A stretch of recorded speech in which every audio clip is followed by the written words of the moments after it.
பிரைஸ்லாம். இன்று நாம் தியானத்துக்காக எடுத்துக்கொள்கிற வேத பகுதி 1 கொரிந்தியர் 3:13. 1 கொரிந்தியர் 3வது அதிகாரம் 13வது வசனம். 1 கொரிந்தியர் 3ஆம் அதிகாரம் 13ஆம் வசனம். அவனவனுடைய வேலைப்பாடு வெளியாகும், நாளானது அதை விளங்க பண்ணும், ஏனெனில் அது அக்கினியினாலே வெளிப்படுத்தப்படும்.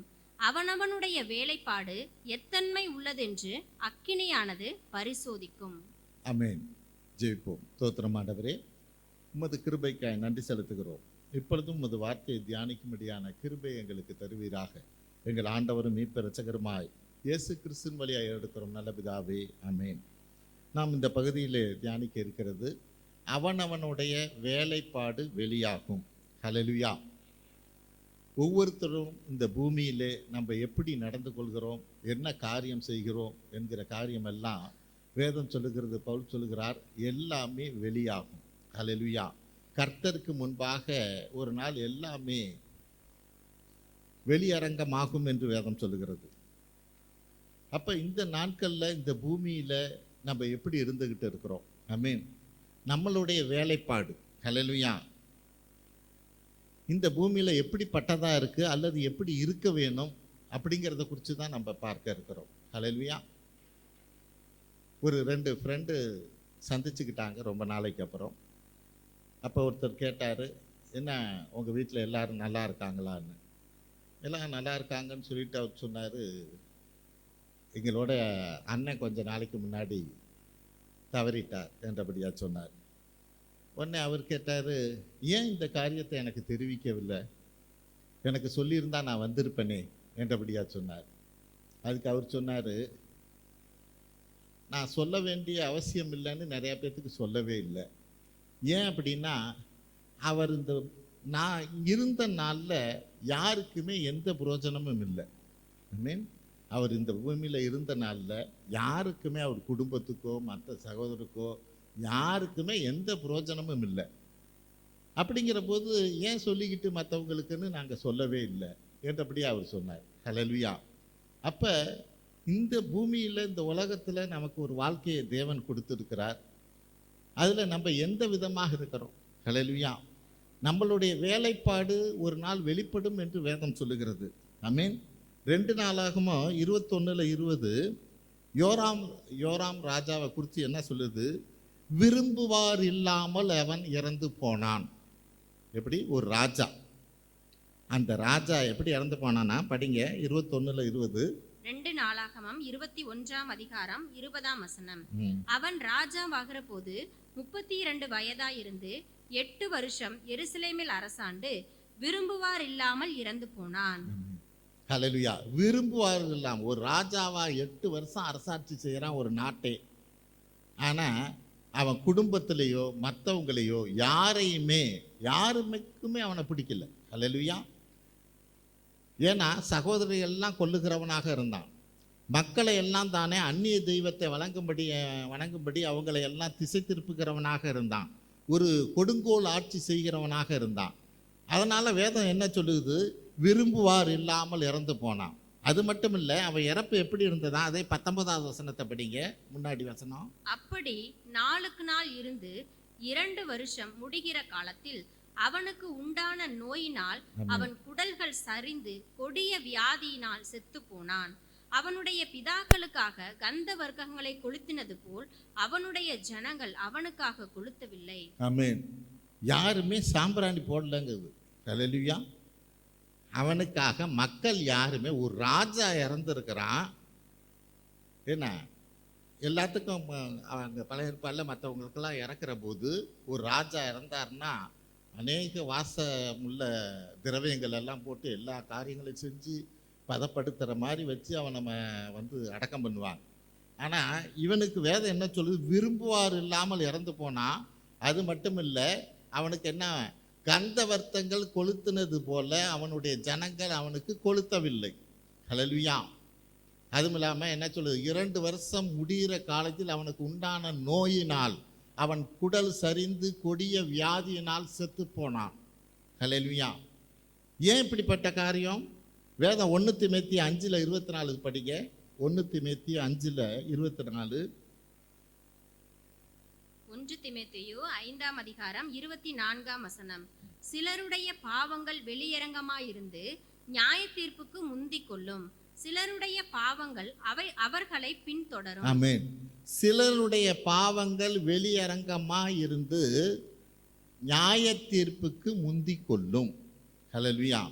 இவன் செய்த பாவம்லாம் மக்கள் எல்லாத்துக்குமே தெரியும். இவன் என்ன பாவம் பண்ணனாங்கிறது எல்லாத்துக்குமே தெரியும். அப்படி ஒரு ராஜா இருந்து அங்கே வசனம் என்ன சொல்லுது? நியாய தீர்ப்புக்கு முந்திக் கொள்ளும். சிலருடைய பாவங்கள் வெளியரங்கமாக இருந்து நியாய தீர்ப்புக்கு முந்திக் கொள்ளும். நியாய தீர்ப்புங்கிறது கடைசி நாளில் கர்த்தர் நியாய தீர்ப்பில் அவங்க என்னென்ன பாவம் பண்ணாங்க, புண்ணியம் பண்ணாங்க, எல்லாத்தையும் நியாயம் தீர்க்கிற ஒரு நாள். ஆனால் ஒருத்த பாவம் அதிகமாக பண்ணிட்டான் அப்படின்னா, கர்த்தரால் தாங்க முடியாத அளவுக்கு இருக்குன்னா, அந்த நியாய தீர்ப்பு நாளுக்கு முந்தியே இந்த பூமியிலே அவனுக்கு நியாய தீர்ப்புக்கான காரியம் ஆரம்பிச்சிடும். ஹல்லேலூயா. அதை தான் வசனம் சொல்லுது. சிலருடைய பாவங்கள் வெளியரங்கமாகி நியாய தீர்ப்புக்கு முந்திக் கொள்ளும். இவனுக்கு அப்படி தான் முந்திக்குச்சு. ஹல்லேலூயா. குடல்லாம் வியாதி வந்து இது வந்து அப்படியே சாகிற காரியங்கள் இவனுக்கு ஏற்படுது. மக்களுமே யாருமே இவனை மதிக்கல. ஹல்லேலூயா. கந்த விருத்தம் கொளுத்துகிறவன் யாரும் இல்லை. ஆமென். அந்த நிலைமையில் இவன் சாகிறவனாக இருக்கிறான். வேதம் அதுதான் சொல்லுது. அதனால தான் சொல்லுது, அவனவனுடைய வேலைப்பாடு இந்த பூமியில் இருக்கிறப்ப எப்படி இருக்குதுன்னு கேட்குது. ஹல்லேலூயா. பவுல் அதுதான் கேட்குறார். நீ இந்த உலகத்தில் இருக்கிறப்ப உன்னுடைய காரியம் எப்படிப்பட்டதாக இருக்கிறது? ஹல்லேலூயா. 1 கொரிந்தியர் 3:14 படிங்க. 1 கொரிந்தியர் 3:14. 1 கொரிந்தியர் 3ஆம் அதிகாரம் 14ஆம் வசனம். அதின் மேல் ஒருவன் கட்டினது நிலைத்தால் அவன் கூலியை பெறுவான். ஆமென். ஹல்லேலூயா. ஒருவன் கட்டினது நிலைத்தால் அவன் கூலியை பெறுவான். நீ செய்கிற காரியம், இந்த பூமியில் செய்கிற காரியம் நிலைத்திருக்க ஒரு காரியமாக நீ செய்வாயானால், ஹல்லேலூயா, அதுக்கான கூலியை நீ பெற்றுக்கொள்ள முடியும். ஆமென். நம்ம இந்த நாளில் நம்மளுடைய வேலைப்பாடு எப்படிப்பட்டது என்று தான் பவுல் கேட்கிறார். இந்த பூமியில் உனக்கு ஒரு நாட்களை தேவன் கொடுத்துருக்கிறார், ஆயுசை கொடுத்துருக்கிறார், நல்ல சுகத்தை கொடுத்துருக்கிறார், பலத்தை கொடுத்துருக்கிறார்.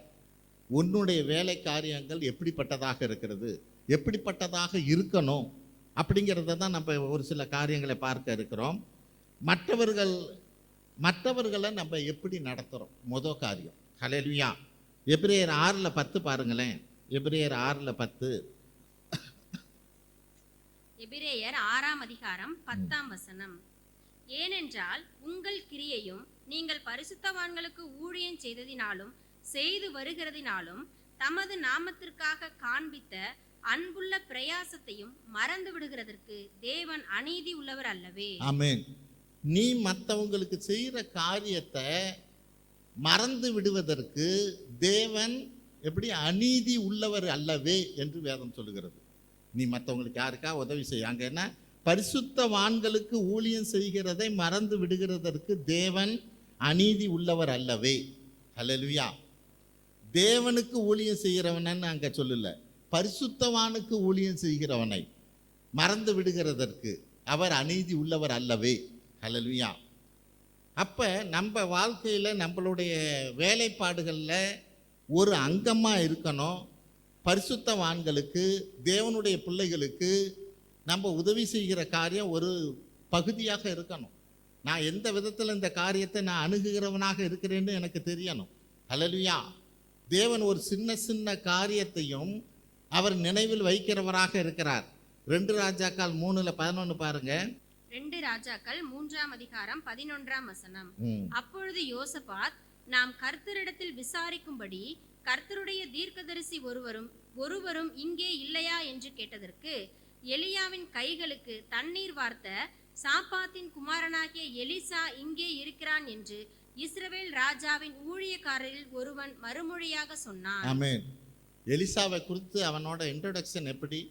ஆனால் இந்த எலியாவை விட எலிசா 2 பங்கு அற்புதம் செய்தவன்.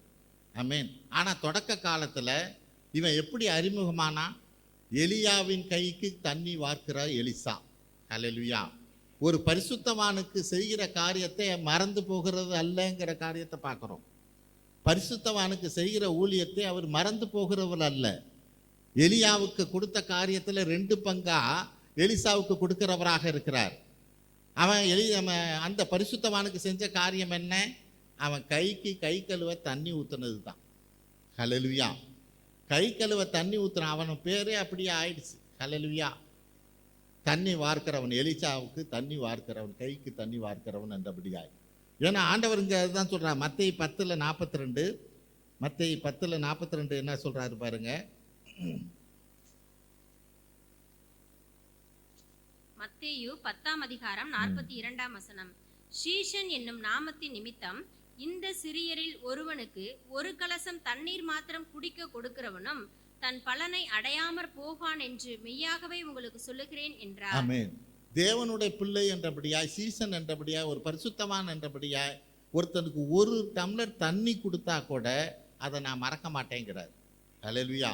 நான் அவனுக்கான ஆசீர்வாதத்தை கொடுப்பேன் என்றபடியாய் சொல்றார். ஹல்லேலூயா. அப்ப நம்ம ஆசீர்வாதத்தை தேடி தேடி எங்கெங்கேயோ ஓடிக்கிட்டு இருக்கிறோம். ஆமென்.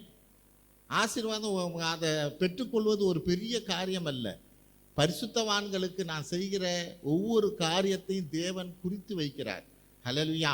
அதற்கான ஆசீர்வாதத்தை நமக்கு தர வல்லவராக இருக்கிறார். ஹல்லேலூயா. நம்மளுடைய வேலைப்பாடு இந்த பூமியில் எப்படிங்கிறத குறித்து நம்ம பார்த்துக்கிட்டு இருக்கிறோம். அப்போ நம்மளுடைய வேலைப்பாடில் இந்த காரியங்கள் இருக்குதா? ஹல்லேலூயா.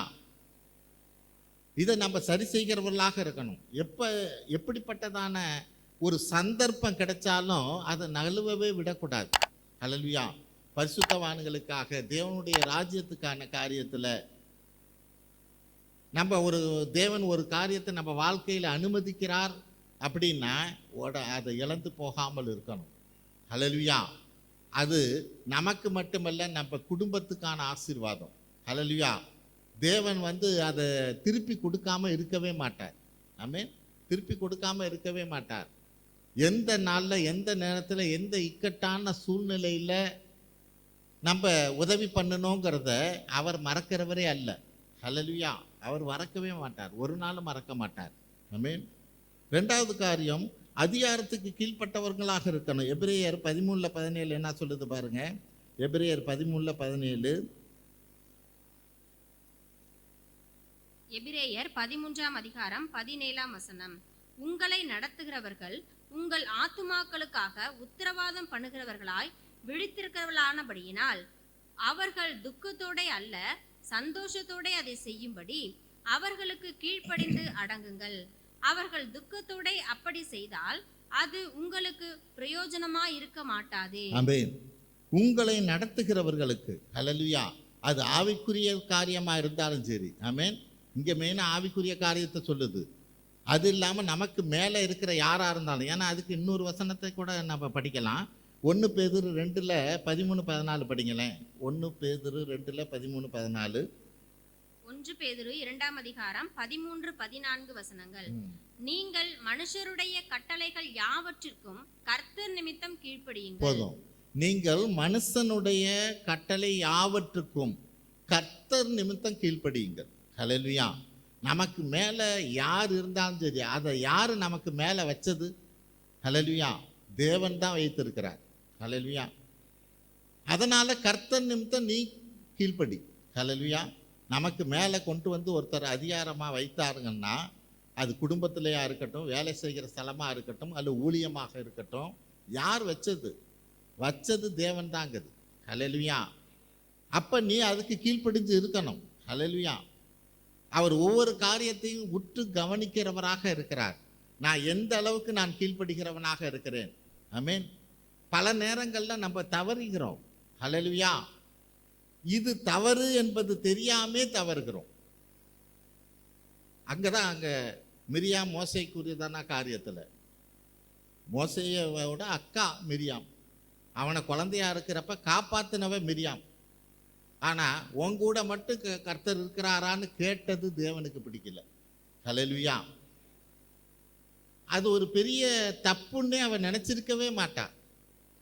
அவன் அந்த வார்த்தையை சொல்கிறதுக்கு முன்னாடி இப்படி மோசையை நான் கேட்கறது ஒரு தப்பு, தேவனுக்கு பிடிக்காதது அப்படின்னு அவனுக்கு தெரியவே தெரியாது. தெரியலனாலும் தேவன் விடலை. ஹல்லேலூயா. அதுக்கான தண்டனையை கொடுப்பேங்கிறார். ஆமென். மோசே திரும்ப ஜெபிச்ச போது தான் அவளுக்கு சுகம் கிடைச்சது என்று வேதம் சொல்லுகிறது. ஆமென். அப்ப நமக்கு மேல அதிகாரியா இருக்கிற யாரா இருந்தாலும் அங்க அதுதான் சொல்லுது, நீங்கள் மனுஷருடைய கட்டளைகள் யாவற்றுக்கும் கர்த்தர் நிமித்தம் கீழ்ப்படியுங்கள். 14வது வசனத்தை வாசிப்போம்.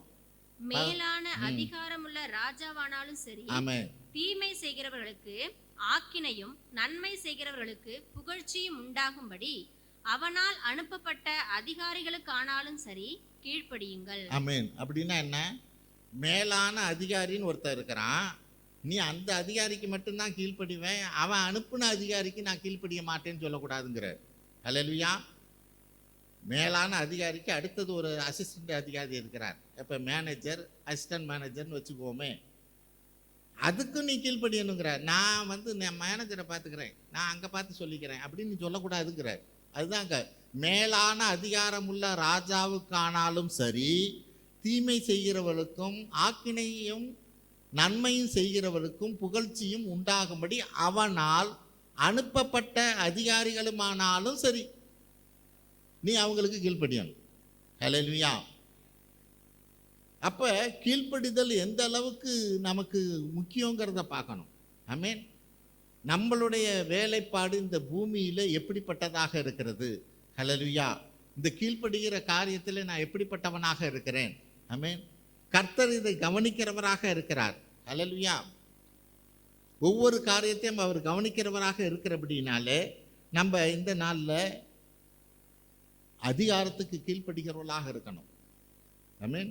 3வது காரியம், நமக்கு கொடுக்கப்பட்ட தாளந்தை எப்படி பயன்படுத்துகிறோம்?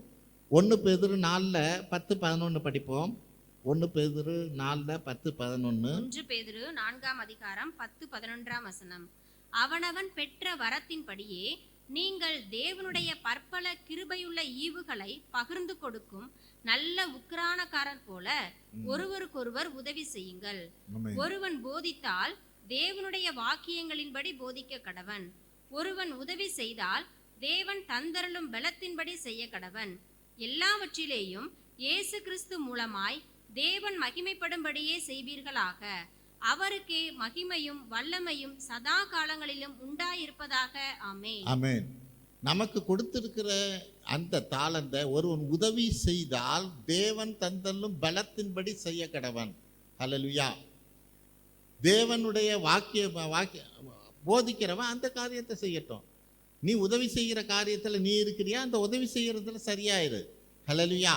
யார் யாருக்கு என்ன காரியத்தை என்ன தாளந்தை தேவன் கொடுத்துருக்கிறாரோ, ஹல்லேலூயா, அதுக்கு தான் 1 கொரிந்தியர் 4:7 படிங்களேன். அந்த முதல் வரியை மட்டும் படிங்களேன்.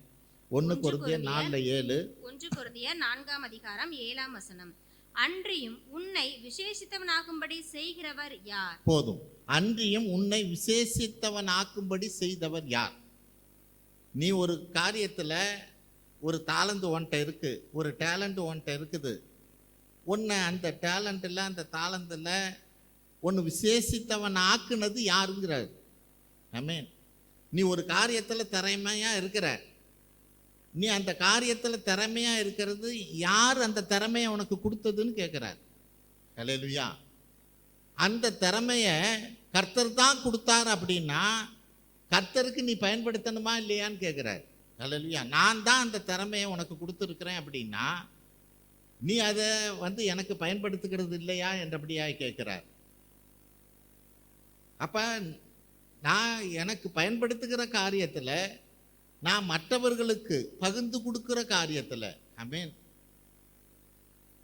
நான் எனக்கு நினச்சது இதுதான் கர்த்தர் எனக்கு கொடுத்தது என்றபடியா என்னுடைய தாளந்தை என்னுடைய டேலண்ட்டை ஒரு கர்த்தருக்கான காரியம்னு நான் நினைக்கிறதுக்கு மட்டும் அல்ல. ஹல்லேலூயா. தேவன் அதை குறித்து நம்மள்கிட்ட கேள்வி கேட்கிறவராக இருப்பார். உன்னை விசேஷித்தவன் ஆக்குனது யார்? ஹல்லேலூயா. ஒருவேளை நமக்கு நல்ல பாடம் தெரிஞ்சிருக்கலாம், நல்ல வேற ஒரு காரியங்கள் உலக பிரகாரமான பூமிக்குரிய ஒரு ஆசீர்வாதத்துக்கான காரியம் கூட இருக்கலாம். ஆமென். அந்த திறமையை யார் கொடுத்தா? ஒரு சமைக்கிற காரியமாகவே இருக்கட்டுமே, அந்த டேலண்ட்டை உனக்கு யார் கொடுத்தான்னு கேட்குறார். ஹல்லேலூயா. அப்போ அதை நீ எனக்கு தானே பயன்படுத்தணும். ஆமென். தேவன் அந்த காரியத்தில் இந்த காரியங்கள் எல்லாம் தான் சொல்கிறாரு, உன் வேலைப்பாடு எப்படிப்பட்டதுன்னு நான் கவனிக்கிறேங்கிறார். ஹல்லேலூயா. அந்த தாளந்து உண்மையிலே பார்த்தீங்கன்னா ஒவ்வொருத்தனுக்கு ஒரு 5 தாளந்து, 2 தாளந்து, 1 தாளந்து. ஹல்லேலூயா. அந்த 1 தாளந்துக்காரன் புதைத்து வைக்கிறவனாக இருக்கிறான். ஹல்லேலூயா. அந்த தாளந்தை தேவனுக்காக பயன்படுத்துகிறவனாக இல்லை. அப்படின்னா என்ன? தேவனுடைய காரியத்தில் தேவன் கொடுக்குற தாளந்தில் குறைவாக இருக்கிறவன். ஹல்லேலூயா. இது எனக்கு அவ்வளவு தூரம் வந்து இந்த காரியத்தை பற்றி எனக்கு தெரியாதுங்கிறவன். எப்படி சமைக்கிறது திரும்ப எடுத்துக்கோமே, அவ்வளோ தூரம் எனக்கு சமைக்க தெரியாது, நீ பதக்கி வைக்கிற. ஏன்னா 1 தாளந்து அது. ஹல்லேலூயா. 1 தாளந்து அது. நீ மல்டிபிள் பண்ணல. மல்டிபிள் பண்ணணுன்னா என்ன? தினமும் சமைச்சாதான் மல்டிபிள் ஆகும்.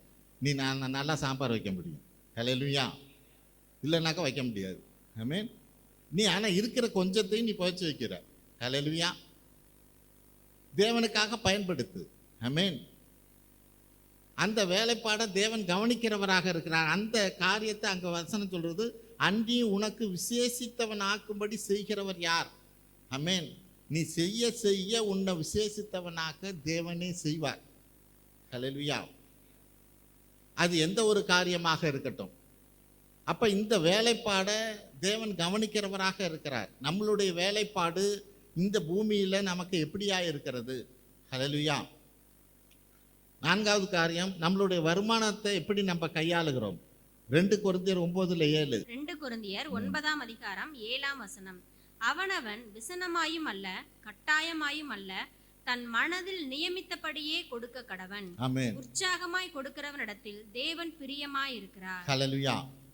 தேவன் நம்மளை ஆசீர்வதிக்கிறார்னா நான் உற்சாகமாக கொடுக்கிறவனாக இருக்கணும். தேவனுடைய காரியத்துக்காக கொடுக்கிறவனாக இருக்கணும். இதுதான். மற்ற காரியம் நீ மற்றதெல்லாம் இங்கே சேர்த்து வச்சா வேதம் என்ன சொல்லுது? அது பூச்சி அரிச்சு போவோம், கரையான் தின்னு போவோம், அது ஒன்றுமில்லாமல் போவோம். நீ போகும்போது எடுத்துக்கிட்டு போக முடியாது. ஹல்லேலூயா.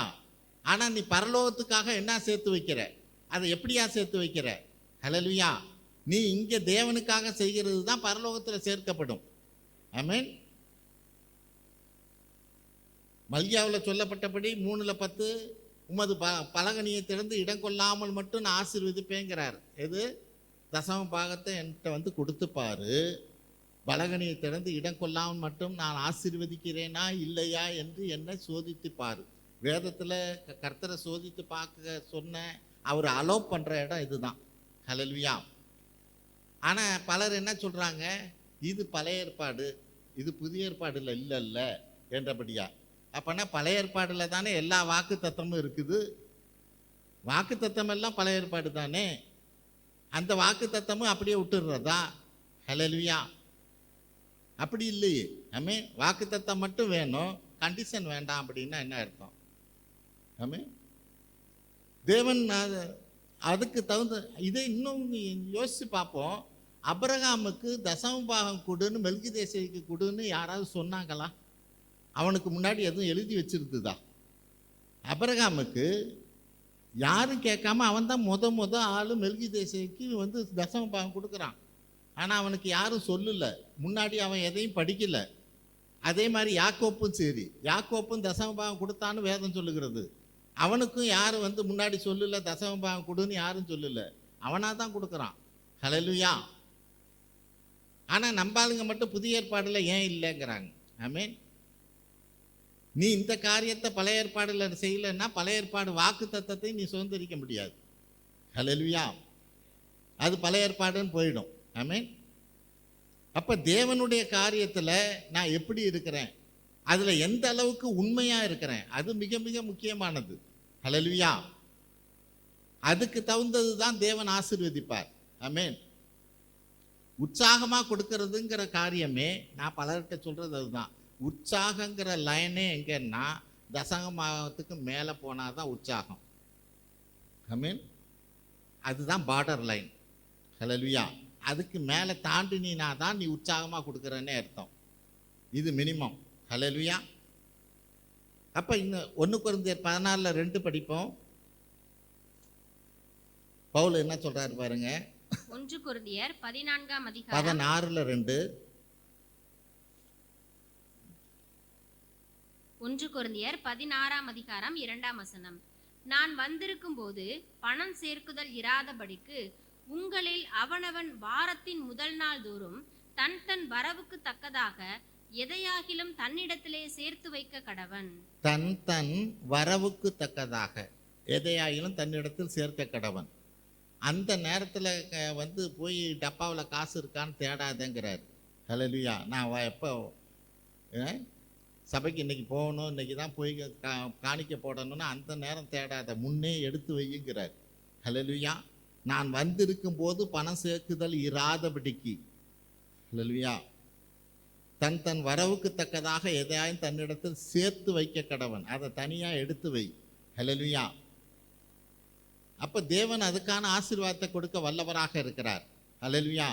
இந்த பூமியிலே நம்மளுடைய காரியம் என்ன என்பதை குறித்து நம்ம பார்த்துக்கிட்டு இருக்கிறோம். அவனுடைய வேலைப்பாடு வெளியாகுங்கிற காரியத்தை பார்த்துக்கிட்டு இருக்கிறோம். என்னுடைய வேலைப்பாடு வெளியாகுகிற நாட்களில் இந்த காரியத்தில் நான் எப்படி இருக்கிறேன்? ஆமென். அடுத்தது நேரத்தை குறித்ததான காரியத்தில் தேவன் நமக்கு நல்ல உடம்பை கொடுத்துருக்கிறார், நல்ல சுகத்தை கொடுத்துருக்கிறார், பலனை கொடுத்துருக்கிறார், நல்ல நேரத்தை கொடுத்துருக்கிறார். அந்த நேரத்தை எப்படி கர்த்தருக்காக நான் உபயோகிக்கிறவனாக, அதை பயன்படுத்துகிறவனாக இருக்கிறேன். ஆமென். எபேசியர் 5:16 என்ன சொல்லுது பாருங்க. எபேசியர் 5:16. எபேசியர் 5ஆம் அதிகாரம் 16ஆம் வசனம். நாட்கள் பொல்லாதவைகளானதால் காலத்தை பிரயோஜனப்படுத்திக் கொள்ளுங்கள். ஆமென். நாட்கள் பொல்லாதவைகளானதால் காலத்தை பிரயோஜனப்படுத்திக் கொள்ளுங்கள். இன்னைக்கு இந்த நாட்களை தேவன் கொடுத்துருக்கிற இந்த நாட்களை நம்ம பிரயோஜனப்படுத்திக்கணும். பிரயோஜனப்படுத்துறதுன்னா என்ன? நான் ஆண்டவரை குறித்து மற்றவங்களுக்கு சொல்லணும். ஹல்லேலூயா. இதுதான் பிரயோஜனப்படுத்துகிற காரியம். மற்றவங்களுக்கு ஆண்டவரை குறித்ததான காரியத்தில் தேவன் என்னோடு இருக்கிறார் என்றபடியா, தேவன் தான் உண்மையானவர் என்றபடியா, நீ ஏதாவது ஒரு செய்கையிலையோ பேச்சிலையோ மற்ற காரியத்திலையோ நீ வெளிப்படுத்துகிறவனாக இருக்கணும். செய்கையில்னா என்ன? மற்றவங்களுக்கு ஏதாவது உதவி செய்கிறது வழியாகவோ, ஹல்லேலூயா, ஏதோ ஒரு காரியத்தில் நம்ம என்ன பண்ண, அவங்கள நம்ம கிறிஸ்துவுக்குள்ளாய் வழிநடத்தும்படியான ஒரு காரியமாக இருக்கணும். ஆமென். ரோமர் 13:11. ரோமர் 13:11. ரோமர் 13ஆம் அதிகாரம் 11ஆம் வசனம். நித்திரையை விட்டு எழுந்திருக்கத்தக்க வேலையாயிற்று என்று நாம் காலத்தை அறிந்தவர்களாய் இப்படி நடக்க வேண்டும். ஆமென். நித்திரைன்னா நம்ம தூங்கிக்கிட்டு இருக்கிறவங்க அல்ல. கர்த்தருடைய பார்வையில் கர்த்தருக்காக செயல்படாமல் இருந்தால் நம்ம நித்திரையில் இருக்கிறோம் தான் அர்த்தம். ஹல்லேலூயா. அதிலிருந்து எழும்பணும். ஆமென். கர்த்தருக்காக செயல்படணும். ஹல்லேலூயா. காலத்தை பிரயோஜனப்படுத்துகிறவர்களாக இருக்கணும். லூக்கா 10:42. மார்த்தாள் சொல்ற எல்லாம் தெரிஞ்ச வசனம். தேவையானது ஒன்றே, மரியாள் தன்னை விட்டு எடுபடாத நல்ல பங்கை தெரிந்து கொண்டாள். ஹல்லேலூயா. நல்ல பங்கு எதுங்கிறது எனக்கு இப்போ தெரியல. அதுதான் பிரச்சனை. மார்த்தாள் என்ன நினைச்சா, எது நல்ல பங்குன்னு நினைச்சா, இங்கே வந்திருக்கிறவங்களுக்கெல்லாம் சமைக்கிறது தான் நல்ல பங்குன்னு அவன் நினைச்சா. ஹல்லேலூயா. ஆனால் ஆண்டவருடைய பார்வையில் அதுதான் என்றைக்குமே நம்ம யோசிச்சு பார்க்கணும். கர்த்தருடைய பார்வையே வேறு மாதிரி இருக்கும். ஹல்லேலூயா. பல நேரங்களில். ஆமென். அந்த வந்து தைலத்தை முழுசுமாக அவளுக்கு கொட்டுகிற போது மற்ற சீடர்கள்லாம் சொல்கிறாங்க, இது அனாவசியமான செலவாச்சு, இது யாருக்காவது ஏழைக்கு இதை விற்றா கொடுக்கலாமேங்கிறாங்க. ஆனால் ஆண்டவருடைய பார்வையில் அது அல்ல. ஹல்லேலூயா. அவன் நன்மையானது செஞ்சான் தான் சொல்கிறார். ஆமென். எது சரின்னு நமக்கு தெரியணும். ஆமென். இன்னைக்கு அதுதான் நமக்கு புரியறதில்லை. இங்கே மார்த்தாளை குறித்ததான, மரியாளை குறித்ததான் அவன் நல்ல பங்கை தேர்ந்தெடுத்துட்டான். மரியாள் வந்து வீட்டு வேலையெல்லாம் முக்கியம், வந்திருக்கிறவங்களுக்கெல்லாம் சமைக்கிறது முக்கியம்னு தான் நினைக்கிறார். நம்மளுடைய பார்வை உலக பிரகாரமாக அது சரின்னு தான் தோணுது. ஆனால் கர்த்தருடைய பார்வையில் மரியாள் தான் நல்ல பங்கை தேர்ந்து கொண்டான்ங்கிறார். ஆமென். எதுக்கு நான் சொல்கிறேன்? காலத்தை பிரயோஜனப்படுத்தி கொள்கிற காரியத்தை குறித்து நான் பேசுகிறேன். ஹல்லேலூயா. நம்மளுடைய நேரத்தை எதுக்கு பயன்படுத்துகிறோம்? ஆமென். தேவைதான், பல காரியங்கள் தேவைதான். தேவன் நம்மளை ஆசீர்வதிக்க வல்லவர். ஹல்லேலூயா. எந்த ஒரு காரியத்தையும் தேவனை தேடுகிறதுனால ஒருத்தன் வீணாவே போகமாட்டான். ஹல்லேலூயா. அந்த ஆசீர்வாதத்தை நிச்சயமா தேவன் கொடுக்க வல்லவராக இருக்கிறார். ஹல்லேலூயா. அதை ஒரு நாள் நம்ம மறந்து போகக்கூடாது. ஆமென். 6வது காரியம், தேவனுக்கான நம் பாடுகள் எப்படிப்பட்டது? மத்தேயு 5:11-12 பாருங்க. மத்தேயு 5ஆம் அதிகாரம் 11-12 வசனங்கள். ம். என் நிமித்தம் உங்களை நிந்தித்து துன்பப்படுத்தி பலவித தீமையான மொழிகளையும் உங்கள் பேரில் பொய்யாய் சொல்வார்களானால் பாக்கியவான்களாய் இருப்பீர்கள். ம். சந்தோஷப்பட்டு களி கூறுங்கள், பரலோகத்தில் உங்கள் பலன் மிகுதியாய் இருக்கும். உங்களுக்கு முன்னிருந்த தீர்க்கதரிசிகளையும் அப்படியே துன்பப்படுத்தினார்களே. ஆமென். கர்த்தருக்காக நம்ம செய்கிற காரியத்தில் என் நிமித்தம் உங்களை நிந்தித்து துன்பப்படுத்தி பலவித தீமையான மொழியை உங்கள் பேரில் சொல்லுவார்களானால் பாக்கியவான்களாக இருப்பீர்கள். ஹல்லேலூயா. யார் இதை சொல்லுவா? தீமையான காரியத்தை யார் சொல்லுவா? யார் திட்டுவா? உன் குடும்பத்தில் இருக்கிறவங்க தான் திட்டுவாங்க. ஹல்லேலூயா. நீ எதுக்கு ப்ரேயருக்கு போகிறம்பாங்க, நீ ஏன் அங்கே போகிறம்பாங்க, இங்கே ரோட்டில் போகிறவனா வந்து உன்னை திட்ட போகிறான். ஹல்லேலூயா. இப்படிப்பட்டதான காரியத்திலையும் நான் கர்த்தருக்காக நிற்கணுங்கிறார். ஹல்லேலூயா. கர்த்தரை தேடுகிற காரியத்தில் நான் குறைபடாமல் இருக்கணுங்கிறார். அப்போ தான் பரலோகத்தில் உன் பலன் மிகுதியாகுங்கிறார். ஹல்லேலூயா. பவுல் அவருடைய பாடுகளை குறித்து பேசுகிற போது 2 கொரிந்தியர் 11:24-28 பார்த்தீங்கன்னா ஒரு பெரிய லிஸ்ட்டே சொல்கிறார். படிங்க அதை. 2 கொரிந்தியர் 11:24-28. 2 கொரிந்தியர் 11ஆம் அதிகாரம் 24 முதல் 28 முடிய. யூதர்களால் ஒன்று குறைய 40 படியாக 5 தரம் அடிபட்டேன். 3 தரம் மிலார்களால் அடிபட்டேன். 1 தரம் கல்லெறியுண்டேன். 3 தரம் கப்பர் சேதத்தில் இருந்தேன். கடலிலே ஒரு ராப்பகல் முழுவதும் போக்கினேன். அநேகந்தரம் பிரயாணம் பண்ணினேன். ஆறுகளால் வந்த மோசங்களிலும் கல்லரால் வந்த மோசங்களிலும் என் சுய ஜனங்களால் வந்த மோசங்களிலும் அந்நிய ஜனங்களால் வந்த மோசங்களிலும் பட்டணங்களில் உண்டான மோசங்களிலும் வனாந்தரத்தில் உண்டான மோசங்களிலும் சமுத்திரத்தில் உண்டான மோசங்களிலும் கள்ள சகோதரரிடத்தில் உண்டான மோசங்களிலும் பிரயாசத்திலும் வருத்தத்திலும் அநேக முறை கண் விழிப்புகளிலும் பசியிலும் தாகத்திலும் அநேக முறை உபவாசங்களிலும் குளிரிலும் நிர்வாணத்திலும் இருந்தேன். இவை முதலானவைகள் அல்லாமல் எல்லா சபைகளை குறித்தும் உண்டாயிருக்கிற கவலை என்னை நாள்தோறும் நெருக்குகிறது. ஆமென். பவுல் பட்ட பாடுகள். ஹல்லேலூயா. நம்ம இந்த லிஸ்ட்ல ஏதாவது 1-2 சந்திச்சிருப்போமா? ஆமென். அவ்வளவு பாடுகள் மத்தியிலும் தானே கர்த்தர் உண்மை உள்ளவர் என்றபடியா அவன் நிலைச்சு நிற்கிறான். ஹல்லேலூயா. இத்தனையும் ஆண்டவராக இயேசு கிறிஸ்து இருக்கிற போது அந்த இயேசு கிறிஸ்துவை சீடர்களை எல்லாம் வெறுத்த ஒரு ஆள். ஹல்லேலூயா. அதுக்கப்புறமேல் ரட்சிக்கப்படுகிறவர். ஆனால் அவர் படுகிற பாடுகள், கர்த்தருக்காக படுகிற பாடுகள் ஒரு பெரிய லிஸ்டே கொடுக்குறார். ஆமென். ஏன் இந்த லிஸ்ட்டு? நான் இப்படிப்பட்ட பாடுகள் மத்தியிலும் கர்த்தருக்குள்ளாக நான் நிலைச்சி இருந்தேங்கிறத தான் அவர் காமிக்கிறார். ஹல்லேலூயா. ஒரு சின்ன பாடுகள் பிரச்சனைகள் வருகிற போது ஓடி போகிறவர் அல்ல. நம்ம இன்னைக்கு ஆண்டவருக்கான பாடுகளில் எந்த அளவுக்கு நான் பாடுகளை சுமக்கிறவனாக இருக்கிறேன். ஆமென். கர்த்தருக்கான பாடுகளை, கர்த்தருக்குரிய காரியத்தை நான் செய்கிற போது, மெயினாக கர்த்தருக்கான காரியத்தை ஒன்று செய்கிற போது வருகிற பாடு வந்ததுன்னா நான் தொடர்ந்து செய்கிறவனாக இருக்கிறேனா அல்லது அதுலேருந்து தவிர்க்கிறவனாக இருக்கிறேனா? ஹல்லேலூயா. தேவன் அதை காண்கிறவராக இருக்கிறார். அதுக்கு எத்தனையான ஆசீர்வாதத்தை நிச்சயமாக நமக்கு தர வல்லவராக இருக்கிறார். அதே பவுல் என்ன சொல்றாரு பாருங்க, பிலிப்பியர்ல நம்முடைய ஓட்டம் எப்படிப்பட்டதுங்கிறார். பிலிப்பியர் 2:21. பிலிப்பியர் 2:21 பாருங்க. பிலிப்பியர் 2ஆம் அதிகாரம் 21ஆம் வசனம். மற்றவர் எல்லாரும் கிறிஸ்து இயேசுக்குரியவைகளை தேடாமல் தங்களுக்குரியவைகளையே தேடுகிறார்கள். மற்றவர்கள் எல்லாரும் கிறிஸ்து இயேசுக்கு உரியவைகளை தேடாமல் தங்களுக்கு உரியவைகளையே தேடுகிறார்கள். ஹல்லேலூயா. நம்ம எந்த லிஸ்ட்டில் இருக்கிறோம்? ஆமென். எனக்கு உரியதை தேடுறதுலே இருக்கிறேன்னா, மற்றவர்களுக்கு கிறிஸ்துவுக்குள்ளாக மற்றவர்களுக்கு உரியதை நான் தேடுகிறவனாக இருக்கிறேனா? ஹல்லேலூயா. என்னுடைய வேலைப்பாடை அவர் கவனிக்கிறவராக இருக்கிறார். ஆமென். 1 கொரிந்தியர் 9:25. 1 கொரிந்தியர் 9ஆம் அதிகாரம் 25ஆம் வசனம். பந்தயத்திற்கு போராடுகிற யாவரும் எல்லாவற்றிலேயும் இச்சையடக்கமாய் இருப்பார்கள். அவர்கள் அழிவுள்ள கிரீடத்தை பெறும்படிக்கு அப்படி செய்கிறார்கள். நாமோ அழிவில்லாத கிரீடத்தை பெறும்படிக்கு அப்படி செய்கிறோம். நாமோ அழிவில்லாத கிரீடத்தை பெறும்படிக்கு. ஹல்லேலூயா. அப்ப அதுல சில பாடுகள் இருக்கும், பிரச்சனைகள் இருக்கும், எல்லாம் தான் இருக்கும். ஆமென்.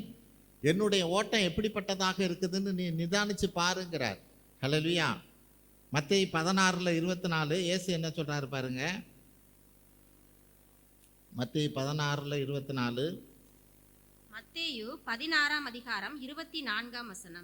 அப்பொழுது இயேசு தம்முடைய சீஷர்களை நோக்கி, ஒருவன் என்னை பின்பற்றி வர விரும்பினால் அவன் தன்னைத்தான் வெறுத்து தன் சிலுவையை எடுத்துக்கொண்டு என்னை பின்பற்ற கடவன். தன் சிலுவையை எடுத்துக்கொண்டு என்னை பின்பற்ற கடவன். அவருடைய சிலுவை இல்லை. ஹல்லேலூயா. உனக்கு ஆண்டவரை பின்பற்றுகிற போது சில காரியங்கள் சிலுவையாக இருக்கலாம். அது உன்னுடைய சிலுவை, உன் குடும்பத்தோட சிலுவை. அதை உன் சிலுவையை தன் சிலுவையை எடுத்துக்கொண்டு என்னை பின்பற்ற கடவன். பலருக்கு என்னன்னா, ஆண்டவரை பின்பற்றுகிற காரியத்தில் சிலுவையை தூக்கிட்டு வரணுமேன்னு சொல்லி வராமல் இருக்கிறவங்க உண்டு. அடுத்த இன்னொரு குரூப் என்ன அப்படின்னா, சிலுவை வந்தோன்னா சிலுவையோடு அப்படியே உக்காந்துக்கிறது உண்டு. இந்த காரியம் நமக்கெல்லாம் ஒத்து வராதப்பா என்றபடியா சிலுவை வந்தோன்னு என்ன பண்ணுறது, முன்னாடியே சிலுவைக்கு பயப்படுற கும்பல் ஒன்று, சிலுவை வந்த பிறகு அதோட உக்காந்துக்கிற கும்பல் உண்டு. அதுக்கு அடுத்ததுக்கு தான் ஆண்டவர் சொல்கிறார், உன் சிலுவையும் எடுத்துக்கணும், என்ன பின்தொடரணுங்கிறார். ஹல்லேலூயா. நம்மளுடைய ஓட்டம் அதுதான். ஆமென். ஆண்டவர் தெளிவாக சொல்லிட்டார், உன் சிலுவையும் எடுத்துக்கிட்டு தான் என் பின்னாடி வரணுங்கிறார். ஹல்லேலூயா. எனக்கு சிலுவை இல்லைன்னோ, நமக்கு சிலுவை இல்லைன்னு அவர் சொல்லலை. ஹல்லேலூயா. அப்போ என்னுடைய ஓட்டம் இந்த பூமியில் கர்த்தருக்கான ஓட்டத்தில் நான் எப்படிப்பட்டவனாக இருக்கிறேன். ஆமென். அடுத்தது 8வது காரியம், பழைய சுவாபங்கள் நம்மள்கிட்ட ஒளிஞ்சுதான். நம்மளுடைய வேலைப்பாடை குறித்து நம்ம பார்க்குறோம். நம்மளுடைய வேலைப்பாடில் 2 கொரிந்தியர் 5:17 என்ன சொல்லுது? 2 கொரிந்தியர் 5:17. இப்படி இருக்க ஒருவன் கிறிஸ்துவுக்குள் இருந்தால் புது சிருஷ்டியாய் இருக்கிறான், பழையவைகள் ஒழிந்து போயின, எல்லாம் புதிதாயின. இப்படி இருக்க ஒருவன் கிறிஸ்துவுக்குள் இருந்தால் புது சிருஷ்டியாய் இருக்கிறான், பழையவைகள் ஒழிந்து போயின, எல்லாம் புதிதாயின. ரொம்ப ரொம்ப கொஞ்சம் கஷ்டமான காரியம்தான். ஹல்லேலூயா. பழையவைகள் எல்லாம் ஒழிந்து போயினங்கிறது கொஞ்சம் கஷ்டமான காரியம்தான். ஆனால் கொஞ்சம் கொஞ்சமாக ஒழிஞ்சு தான் போகணும். ஆமென். அது கோபமாக இருக்கட்டும், வேறு காரியமாக இருக்கட்டும். ஹல்லேலூயா. எல்லாமே பழையவைகள் எல்லாம் ஒழிந்து தான் போகணும். ஆமென். ஒரு புது சிருஷ்டியாக நம்ம மாறணும். பார்க்குறவன் சொல்லணும், உனக்குள்ள ஒரு மாற்றத்தை பார்க்குறேன்னு மற்றவங்க சொல்லணும். ஹல்லேலூயா. குறிப்பாக கணவனை மனைவி சொல்லணும், மனைவியை கணவன் சொல்லணும். மெயின் இதுதான். ஹல்லேலூயா. மற்றவங்க கொஞ்சம் தூரத்தில் இருக்கிறவங்க வெளியில் உள்ளதை பார்ப்பாங்க, உள்ளதை தெரிஞ்சுக்கிறதுக்கு இவங்களால தான் முடியும். ஹல்லேலூயா. அந்த பழசு இருக்குதா இல்லையாங்கிறது இவங்களுக்கு தான் உள்ள ஆராய்ஞ்சு பார்க்க முடியும். ஆமென். அவங்க சர்டிஃபிகேட் வேணும். ஹல்லேலூயா. முழுசுமாக மாறணும், இன்னும் மாறணும். ஹல்லேலூயா. என்றபடியாக நம்ம மாறுகிறவர்களாக இருக்கணும். ரோமர் 8:1 என்ன சொல்லுது பாருங்க. ரோமர் 8:1. ரோமர் 8:1. ஆனபடியால் கிறிஸ்து இயேசுக்குட்பட்டவர்களாயிருந்து மாம்சத்தின்படி நடவாமல் ஆவியின்படியே நடக்கிறவர்களுக்கு ஆக்கினை தீர்ப்பில்லை. ஆமென். கிறிஸ்து இயேசுக்கு உட்பட்டவர்களாக இருந்து அப்படின்னா என்ன? கிறிஸ்துவுக்குள்ளே ரட்சிக்கப்பட்டு கிறிஸ்துவுக்குள்ளே இருக்கிறேன்னு சொல்கிறவன். அப்படி சொன்னாலும் நீ மாமிசத்தின்படி நடவாமல் ஆவியின்படி நடந்தால் தான் ஆக்கினை தீர்ப்பு இல்லை. அப்படின்னா என்ன? நீ இந்த பூமியில் இருக்கிற போது நான் கிறிஸ்துவுக்குள்ளே இருக்கிறேன், நான் ரட்சிக்கப்பட்டேன் அப்படின்னு சொன்னாலும் நீ எடுக்கிற தீர்மானம் மாமிசத்தின்படி இருந்ததுன்னா அதுக்கு ஆக்கினை தீர்ப்பு உண்டு தான். அது ஆவின்படி இருந்தால் தான் ஆக்கினை தீர்ப்பு இருக்காதுங்குது. ஹல்லேலூயா. கிறிஸ்து இயேசுக்கு உட்பட்டவளாய் இருந்து மாமிசத்தின்படி நடவாமல் ஆவின்படியே நடக்கிறவர்களுக்கு தான் ஆக்கினை தீர்ப்பு இல்லை. ஹல்லேலூயா. ஆனால் நம்ம பல நேரங்களில் என்ன நினைக்கிறோம், நான் கிறிஸ்துவுக்குள்ளே இருக்கிறேன், ரட்சிக்கப்பட்டுட்டேன், எனக்கு ஏன் இந்த பாடு? ஹல்லேலூயா. எனக்கு ஏன் இந்த பாடு? நீ எடுத்த தீர்மானம் சரியில்லை. ஆவியின்படி எடுத்தியா? ஹல்லேலூயா. பல நேரங்களில் நம்ம ஏமாந்து போகிறோம். சத்துரு நம்மளை ஏமாத்துறான். ஹல்லேலூயா. என்னைக்கு நம்ம அதை புரிஞ்சுக்கணும். ஆமென். சில வேளைகளில் நம்ம அந்த அன்னைக்கு கிதியோன்னு எடுத்த ஒரு தீர்மானத்தை கூட நம்ம எடுக்கிறது இல்லை. ஹல்லேலூயா. அவன் முதல்ல ஒரு தோலை போட்டு சுற்றியிலும் பனி இருக்கணுங்கிறான்.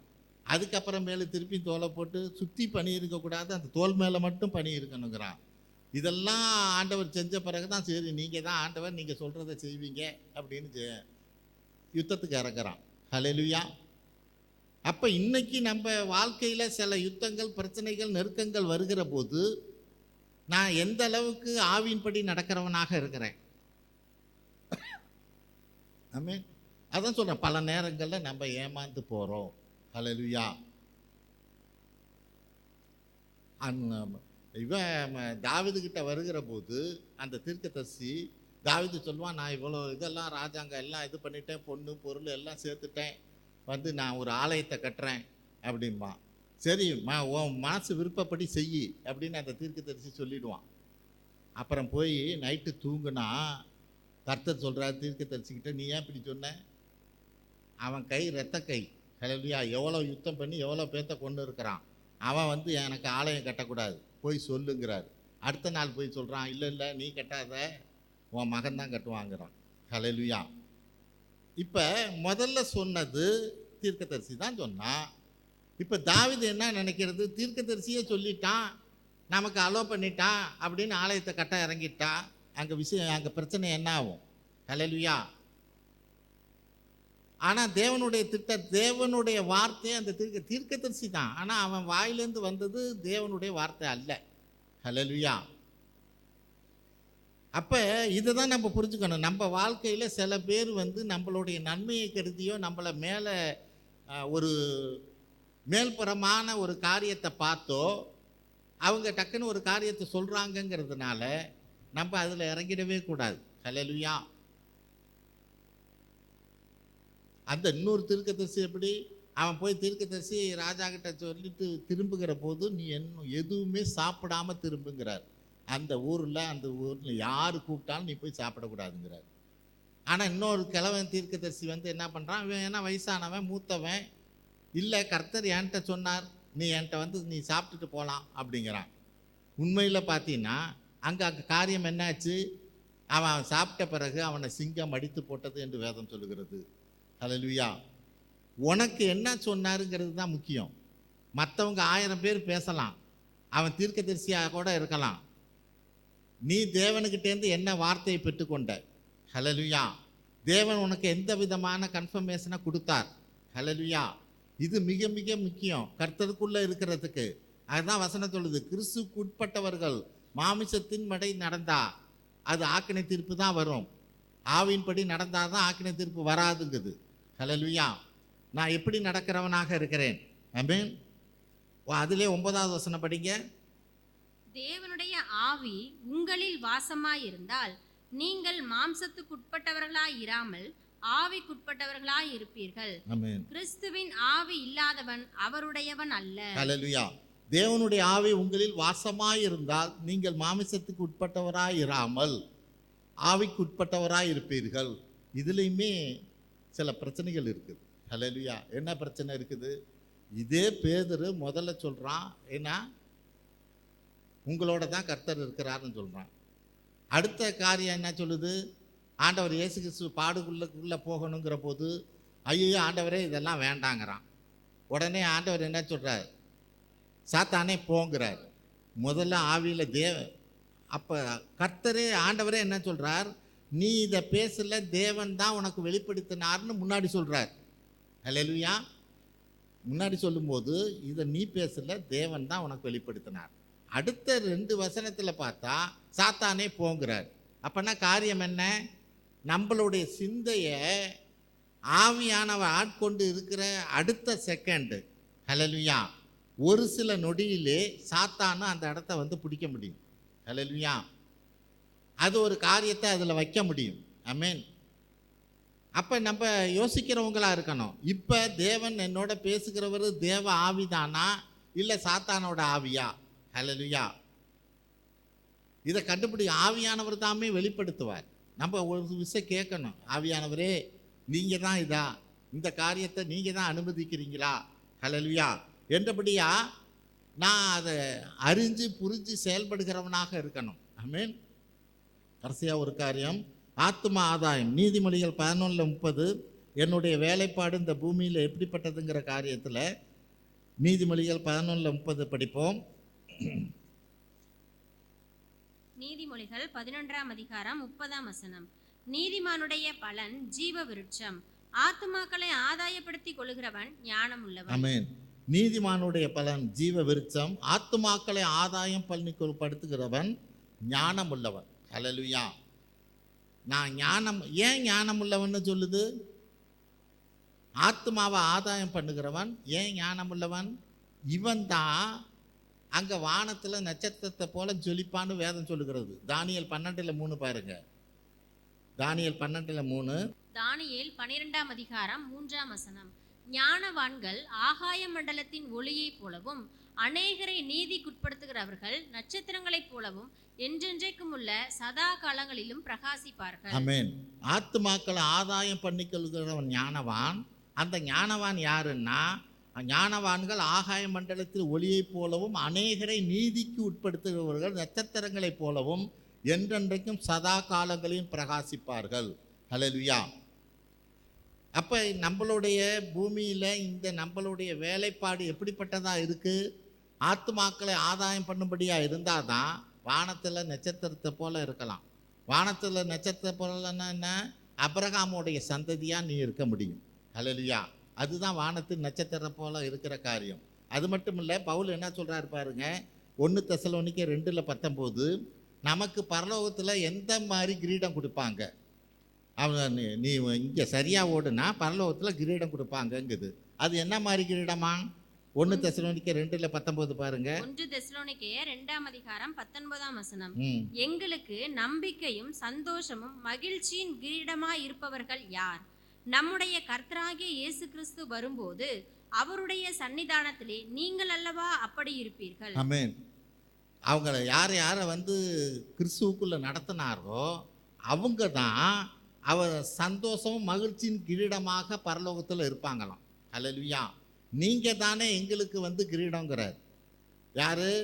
இவர் வழியாக ரட்சிக்கப்பட்டவர்கள், கர்த்தருக்குள்ளே நடத்தப்படுகிறவர்கள். ஹல்லேலூயா. அப்போனா கிரீடம்னா பரலோகத்தில் ஏதோ ஒரு பெருசாக ஒரு கிரீடத்தை செஞ்சு வச்சுக்கிட்டு இருப்பார்னு இல்லை. கிரீடம் யார்? இங்கே நீ இந்த பூமியில் ஆத்துமாதாயம் பண்ணுகிறவனாக கர்த்தருக்குள்ளே நடத்துகிற யாரோ அவங்க தான் பரலோகத்தில் உனக்கு கிரீடமாக இருப்பார்கள் என்று வேதம் சொல்லுகிறது. ஆமென்.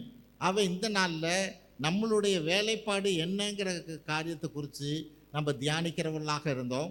அவனுடைய வேலைப்பாடு. ஹல்லேலூயா. அப்போ மற்றவர்களை எப்படி நடத்துகிறோங்கிற காரியத்தில் நான் எப்படி இருக்கிறேன்? அதிகாரத்துக்கு கீழ்ப்பட்டு இருக்கிற காரியத்தில் நான் எப்படி இருக்கிறேன்? நம்முடைய தாளந்தை எப்படி நான் பயன்படுத்துகிறவனாக இருக்கிறேன்? என்னுடைய வருமானத்தை எப்படி கையாளுகிறவனாக இருக்கிறேன்? நேரத்தை எப்படி செலவழிக்கிறேன்?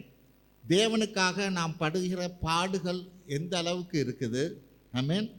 நம்முடைய ஓட்டம் இந்த பூமியில் எதை நோக்கி, உலகத்துக்கு குறித்து ஓடுகிற ஓட்டமாக இருக்குதா, கர்த்தருக்கான ஓட்டமாக இருக்கிறதா? பழைய சுவாபம் எல்லாம் முழுவதும் ஒளிந்து போயிட்டா? ஆத்தும ஆதாயம் பண்ணுகிற காரியத்தில் என் ஓட்டம் எப்படியா இருக்கிறது? ஹல்லேலூயா. இந்த நாளில் நம்ம நிதானிப்போம். இந்த உலகத்தில் என்னுடைய வேலைப்பாடுகள் எல்லாம் தானே. ஏன்னா அவர் ஆண்டவர் என்ன சொல்கிறார்? அக்கினி அதை சோதிக்கும். அக்கினி சோதிக்கிறப்ப அது வைக்கோலாக இருந்தால் அது எரிஞ்சு போகும். ஆனால் அது பொன்னாக இருக்குமானா அது உருகுனாலும் அதோட மதிப்பு குறையவே குறையாது. ஹல்லேலூயா. அப்போ நம்மளுடைய வேலைப்பாடு இப்படிப்பட்ட ஒரு பொன்னாக இருக்கிற போது தான் தேவன் நம்மளை பரலோகத்தில் ஆசீர்வதிக்க முடியும். ஆமென். ஜெபிப்போம். ஸ்தோத்திரம் ஆண்டவரே, உமது எல்லையில்லா கிருபைக்காய் நன்றி செலுத்துகிறோம். இந்த நாளிலிருந்து என்னுடைய ஓட்டம், என்னுடைய இந்த பூமிக்குரிய வேலைப்பாடுகளிலே தேவனே உமக்கு சித்தமானதை அறிந்து புரிந்து செயல்படும்படியான கிருபை பலத்தை எங்களுக்கு தர வேண்டுமாய் ஜெபிக்கிறோம். உமது எல்லையில்லா கிருபைக்காய் நன்றி செலுத்துகிறோம். எங்கள் ஆண்டவரும் மீட்பர் இரட்சகருமாய் இயேசு கிறிஸ்துவின் வழியாக எடுக்கிறோம் நல்ல பிதாவே, ஆமென்.